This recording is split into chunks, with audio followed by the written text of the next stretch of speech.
Hadirin yang berbahagia, berdasarkan Pagu Anggaran Kementerian Kelautan dan Perikanan tahun anggaran 2025 sebesar 6,22 triliun, Komisi 4 DPR RI meminta kepada KKP untuk tetap berkomitmen tidak akan merealokasi anggaran yang sifatnya bersentuhan dengan masyarakat kelautan perikanan. Titik Soeharto tanggapi Prabowo potong anggaran perjalanan dinas.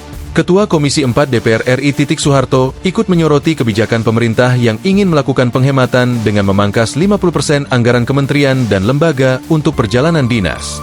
Hal itu disampaikan saat membuka rapat kerja bersama Menteri Kelautan dan Perikanan Sakti Wahyu Trenggono di ruang rapat Komisi 4 DPR RI, Kompleks Parlemen.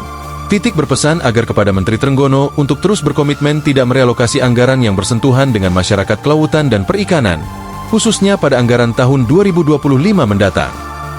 Terlebih, di penghujung tahun 2024, Komisi 4 DPR RI mendengar bahwa kementerian atau lembaga mengalami pemotongan anggaran perjalanan dinas minimal sebesar 50% dari sisa pagu anggaran yang ada.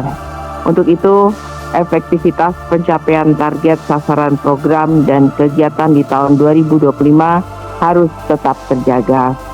Mengingat kondisi ekonomi masyarakat di sektor kelautan perikanan masih mengalami kesusahan dan memerlukan bantuan dari negara. Diketahui, Menteri Keuangan Sri Mulyani Indrawati menerbitkan surat edaran meminta kementerian dan lembaga melakukan efisiensi belanja dinas hingga 50% pada anggaran tahun 2024. Penghematan itu, menurut Sri Mulyani, menindaklanjuti arahan Presiden Prabowo Subianto agar kementerian lembaga melakukan efisiensi belanja perjalanan dinas. Berdasarkan pagu anggaran KKP tahun anggaran 2025 6,22 triliun rupiah, Komisi 4 DPR RI meminta KKP untuk tetap berkomitmen untuk tidak akan merelokasi anggaran yang sifatnya bersentuhan dengan masyarakat kelautan dan perikanan. Terlebih di penghujung 2024, Komisi 4 DPR RI mendengar bahwa kementerian atau lembaga mengalami pemotongan anggaran perjalanan dinas minimal sebesar 50% dari sisa pagu anggaran yang ada, kata Titik saat membuka rapat. Ia juga berpesan efektivitas pencapaian target sasaran program dan kegiatan di tahun 2025 harus tetap terjaga, mengingat kondisi ekonomi masyarakat di sektor kelautan dan perikanan masih mengalami kesusahan dan membutuhkan bantuan dari negara.